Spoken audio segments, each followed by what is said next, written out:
श्री स्वामी समर्थ। जय जय स्वामी समर्थ। स्वामींचं नाव घेऊन मी या व्हिडिओला सुरुवात करते। आज आहे 10 फेब्रुवारी आणि आजपासून गुप्त नवरात्रीला सुरुवात झाली आहे। तांत्रिक क्रियाकलाप, शक्ती साधना आणि महाकाल इत्यादीशी संबंधित लोकांसाठी गुप्त नवरात्री महत्त्वपूर्ण मानली जाते। गुप्त नवरात्रीच्या काळात माँ काली, तारा देवी, त्रिपुरा सुंदरी, भुवनेश्वरी, माता चिन्नमस्ता, त्रिपुरा भैरवी, माँ धुमावती, माता बगलामुखी, मातंगी आणि कमला देवीची पूजा केली जाते। गुप्त नवरात्रीमध्ये 10 महाविद्यांची पूजा नियमानुसार केली जाते आणि त्याचबरोबर जे आपल्याला गुप्त नवरात्रीची पौराणिक कथेचं पठण किंवा श्रवण देखील करायचं असतं। हे केल्यामुळे आपल्या जीवनामध्ये असणारे सर्व संकट, सर्व विघ्न साक्षात माता दुर्गा नष्ट करते।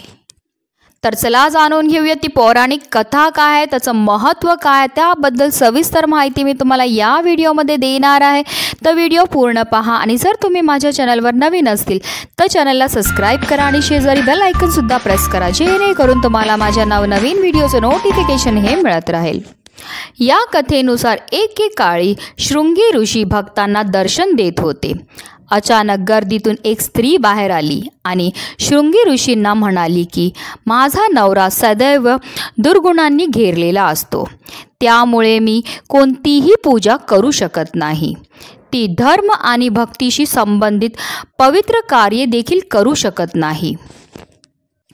ऋषी मुनींना तिच्या वाटेचे अन्न अर्पण करण्यासही ती समर्थ नाही।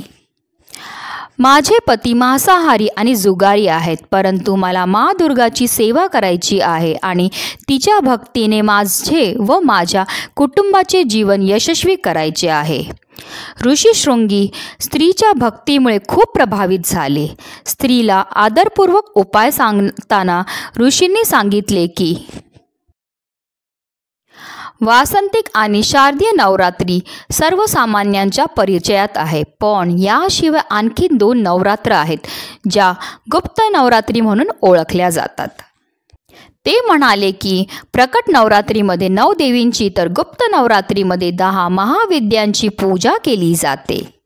या नवरात्रीतील मुख्य देवी स्वरूपाचे नाव सर्वेश्वर्यकारिणी देवी आहे। या गुप्त नवरात्रीतील कोणत्याही भक्ताने दुर्गा मातेची उपासना केली तरी आई त्याचे जीवन यशस्वी करते। ऋषी शृंगी पुढे म्हणाले की लोभी, वासनादक, व्यसनी, मांसाहारी किंवा पूजा करू शकत नसलेल्या व्यक्तींनी गुप्त नवरात्रीमध्ये मातृदेवतेची आराधना केली तरी त्याला त्याचे आयुष्यात दुसरे काही करायची गरज पडत नाही। त्या महिलेने ऋषी शृंगीच्या शब्दावर पूर्ण विश्वास ठेवला आणि गुप्त नवरात्रीची पूजा केली। त्यावर आई खुश झाली आणि स्त्रीचे संपूर्ण आयुष्य बदलू लागले।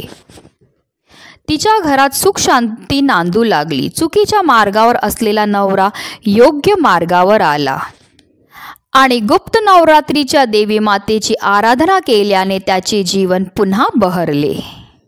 असं म्हटलं जातं की गुप्त नवरात्रीमध्ये आपण जर माता दुर्गाच्या ह्या 10 रूपांची पूजा केली, सेवा केली, आराधना केली तर माता दुर्गा लवकरात लवकर आपल्यावर प्रसन्न होते आणि त्याचबरोबर आपल्याला पूजा तर करायची आहे, सेवा करायची, आराधना करायची, पण गुप्त नवरात्रीची कथाचं पठण किंवा श्रवण देखील करायचं आणि म्हणूनच व्हिडिओ जास्तीत जास्त लोकांपर्यंत शेअर करा, जेणेकरून प्रत्येकाला ह्याचा लाभ मिळेल आणि प्रत्येकाचं आयुष्य सुखमय होईल हीच मनामध्ये इच्छा।